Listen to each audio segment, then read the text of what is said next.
आज लक्ष्मी तीर्थावर तू जो पवित्र हवन केला आहेस त्यामुळे मी प्रसन्न झालो आहे। बानू, या पवित्र तीर्थाच्या दर्शनाने आणि या होमामुळे तू खूप मोठ्या पुण्याची वाटेकरी झाली आहेस। आणि हेच संचित तुला शिवलोकात घेऊन जायला सहाय्यभूत होईल।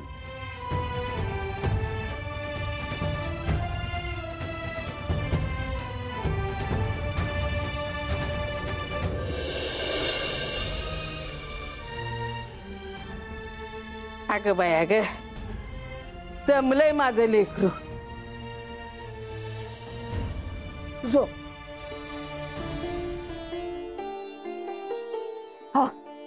उठा। ए, काय करतेस? नाहीतर काय करावं मग? असं झोपून कसं चालेल? पहाट होणार, बानूताई अजून आल्या नाही ती। अगं बाई, पाया पडतो तुझ्या, तोंड चालू नकच। असं कसं? त्यासनी असं एकलं सोडून आले असा बरं दिसतंय होय? तीच म्हणली ना जा म्हणून। पर आपल्याला कळाय हो का न ग? मावशी, मावशी, बानू बानू, अगं धावत काय आली? काय झालं काय? मावशी, अगं मला देवानी दर्शन दिलं बघ। आणि देवानीच नाही, महालक्ष्मी देवींनी बी मला दर्शन दिलं। म्हणजे तुला जी पाहिजे होतं तसंच झालं म्हण की? होय होय, मला दर्शन मिळालं, मला आशीर्वाद बी मिळाला, शिवलोकी जाण्याचं पुण्य मिळालं असं म्हणलं देव। मावशी, मला जर देवींनी दर्शन दिलं नसतं आणि लक्ष्मी तीर्थाचं सांगितलंच नसतं तर मला आज हे पुण्य लाभलंच नसतं ग। देवी, आज तुमच्या पायी मला ही समज ठाव झालं आहे बघा। तुम्ही जिथं असाल तर माझा यो नमस्कार घ्यावा जी।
माधवा, लक्ष्मी देवी आपण?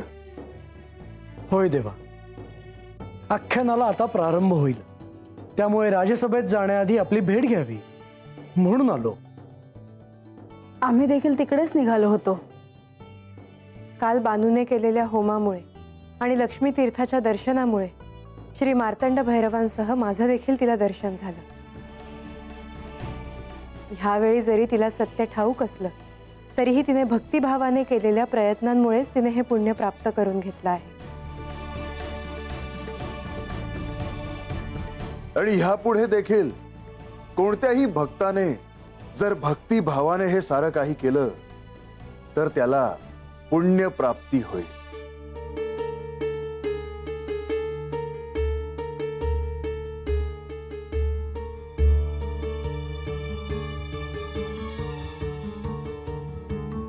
म्हाळसा, काय झालं?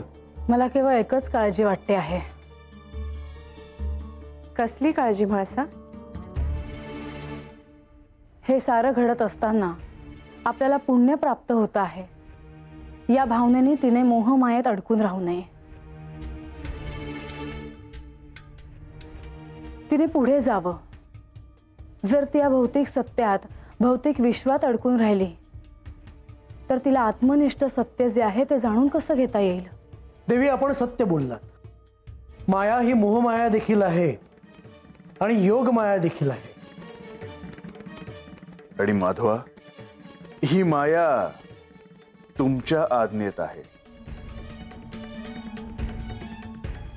देवा, आपण जाणताच की आपलं कार्य निरनिराळं जरी असलं तरी तत्व हे एकच आहे.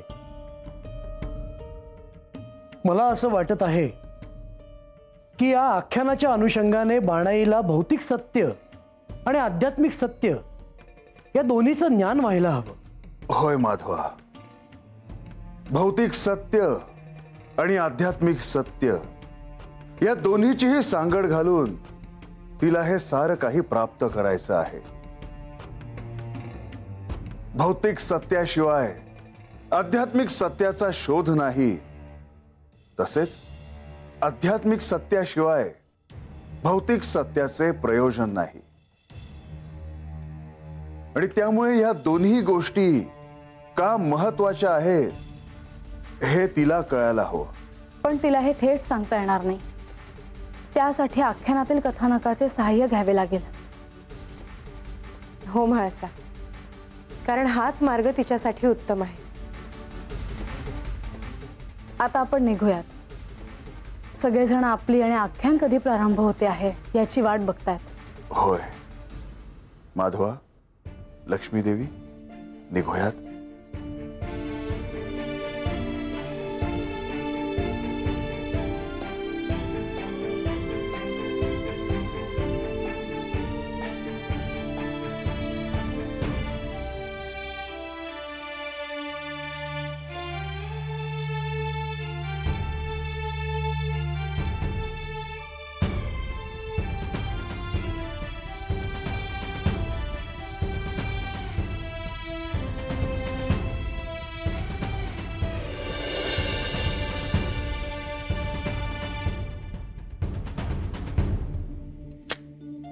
नारायण नारायण.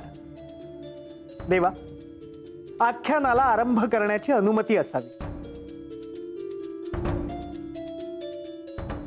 महाराज, काय झालं बानू? महाराज, आज आख्यान सुरू होण्या अगोदर मला तुम्हासनी काय बाय सांगायचं आहे. आणि समद्यासनी बी. बानू, तुला काय सांगायचे आहे? मला ठाऊक आहे हिला काय सांगायचे आहे ते. नाही जी, तुम्हासनी ठाव नाही मला काय सांगायचं आहे ते. तुला पुन्हा तुझ्या स्थानाचा मुद्दा आख्यानात मांडायचा आहे, हो ना? मला वाटलंच होतं का तुम्ही मला असंच बोलणार. पर मला आज जे सांगायचं आहे त्या आख्यानात मला जागा मिळावी म्हणून नाही. कालच्याला तुम्ही मला जे दर्शन दिलं त्याबद्दल मला समद्यासनी सांगायचं आहे बघा.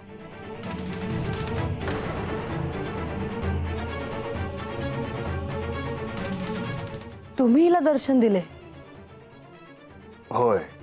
आणि नुसतं देवांचंच नाही तर महालक्ष्मी देवींनी बी मला दर्शन दिलं. आणि मला ठाव आहे का ह्या आख्यानातनं मला काय बाय कळावं म्हणूनच हे समज झालं. मला देवांचा आशीर्वाद बी मिळाला आहे.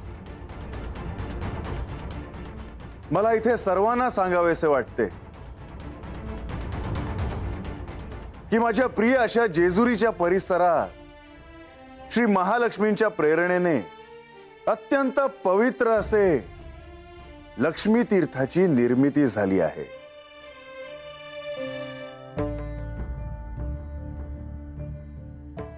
जो कोणी भाविक मनोभावे श्रद्धेने ह्याचे पूजन करेल त्यांना श्री महालक्ष्मी देवी ह्यांच्यासह माझे दर्शन घडेल आणि त्यांचा कृपाशीर्वाद देखील लाभेल. ही तर अत्यंत आनंदाची वार्ता आहे. पण आज मला बानूला हे विचारायचे आहे की तिच्या आत्मज्ञानाच्या मार्गात तिला एवढंच प्राप्त झालं की अजून काही शिल्लक आहे? ते ठाव नाही जी, पर देवांचा जो आशीर्वाद मला मिळाला आहे तोच मोफा आहे माझ्यासाठी. आणि मला ठाव आहे का ह्या राजवाड्यामध्ये या आख्यानामध्ये मला माझी मानाची जागा मिळेलच.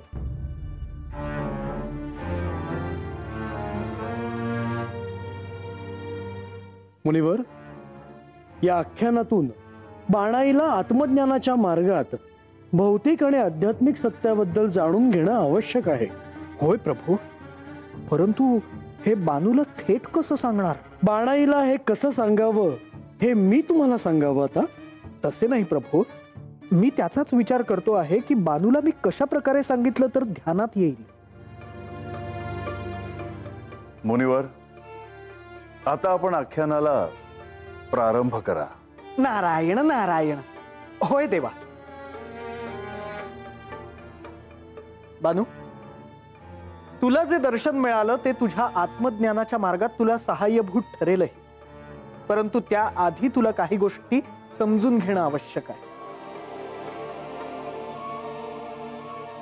कोणत्या जी?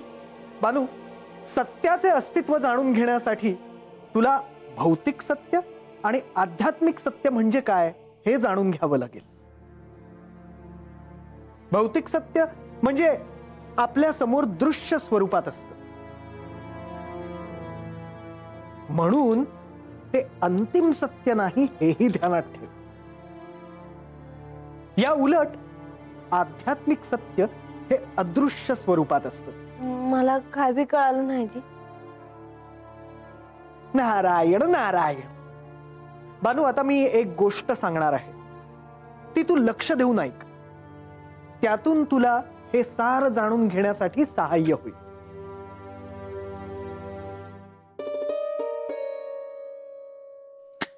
नारायण नारायण.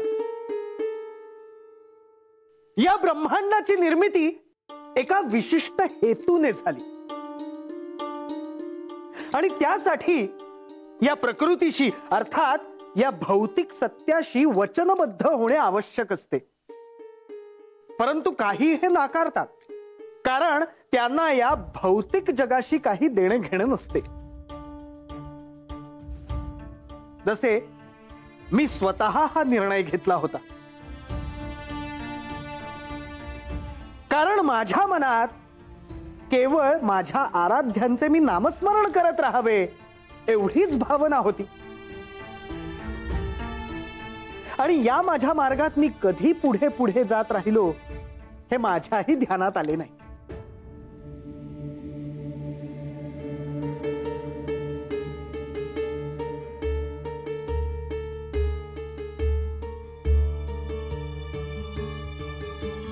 नारायण नारायण.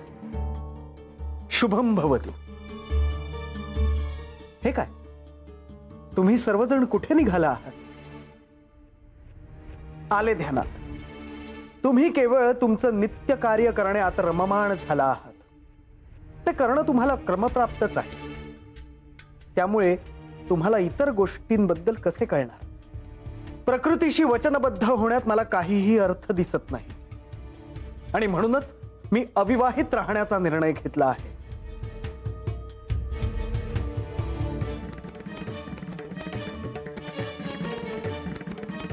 आम्हा सगळ्यांना तुमचं म्हणणं पटतं आहे बंधू. आम्ही देखील तुमच्यासारखं अविवाहित राहण्याचा निर्णय घेतला आहे. नारायण नारायण नारायण नारायण. साक्षात श्री ब्रह्मदेवांच्या पुत्रांना अर्थात माझ्या बंधूंना मी विवाह न करण्याचा मार्ग कसा योग्य आहे हे मी पटवून देत होतो. देवी, त्यांना ते पटलं देखील होतं. नारायण नारायण. होय प्रभू, आपण तर सारे काही जाणता. नारद मुनींनी जो निर्णय त्यांच्या पुरता घेतला होता तो ब्रह्मदेवांनी कदाचित मान्यही केला असता. परंतु ज्यांनी ह्या साऱ्या सृष्टीची निर्मिती काही हेतू पुरस्सर केली होती ते श्री ब्रह्मदेव, त्यांचेच पुत्र त्यांच्या कार्यापासून दूर जाताना त्यांना दिसत होते आणि म्हणून त्यांना राग येणे हे स्वाभाविक आहे. आणि म्हणूनच हे सर्व नेमकं का घडत आहे याची जाणीव मला व्हावी म्हणून त्यांनी मला शाप दिला.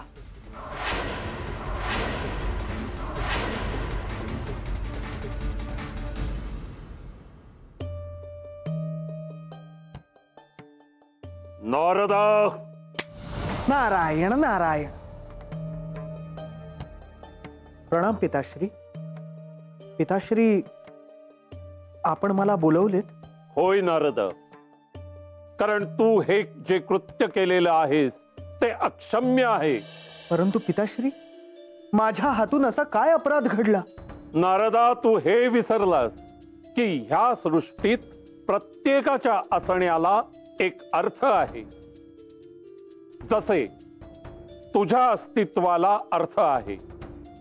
तुझ्या मुखी सतत असणारे श्री नारायणाचे नाम हे जसे. होय परमपिता, आणि ते आपल्या सर्वांना याचे स्मरण करून देते की जोवर आपण या मायेच्या मोहात अडकून आहोत तोवर आपल्याला दैवी अनंताच्या परमसुखाची जाणीव होणे शक्य नाही. सत्यवचन नारद.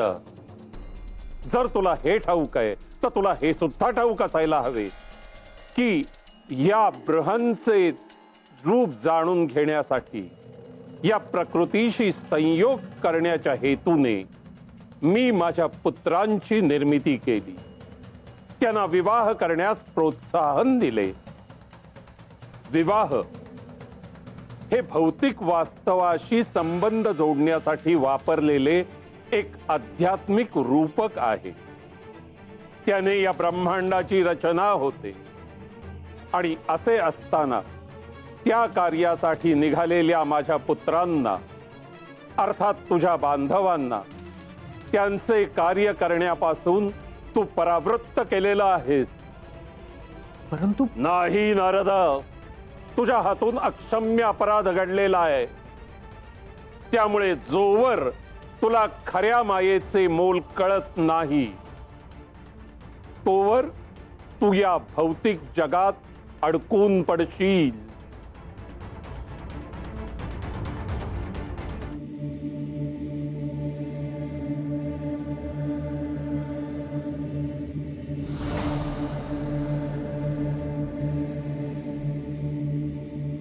हे प्रभू, हे माते, मला मार्ग दाखवावा. मी आपल्या शरण आलो आहे. काय झालं नारद मुनी? हे प्रभू, मला श्री ब्रह्मदेवांनी शाप दिला आहे. शाप? आणि तो कोणता? मी त्यांच्या पुत्रांना, अर्थात माझ्या बांधवांना विवाह करण्यापासून परावृत्त केले. म्हणून त्यांचा राग अनावर झाला आणि त्यांनी मला शाप दिला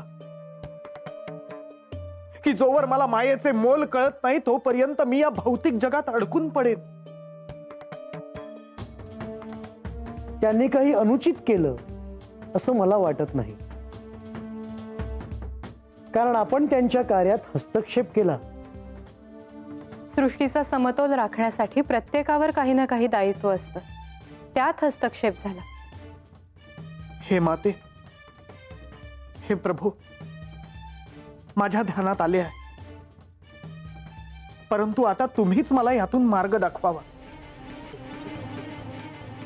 नारद मुनी, मी तुम्हाला मायेचा अर्थ नक्की सांगेन.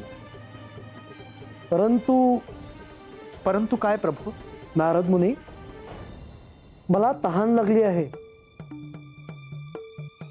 माझी तहान भागवा. मला पाणी आणून द्या. नंतरच तुमच्या शंकेचं निरसन करेन. पाणी? होय मुनिवर. काय झालं मुनिवर? काही नाही माते, मी येतो. आपल्या आज्ञेप्रमाणे मी आपल्यासाठी पाणी आणायला जातो. येतो मी.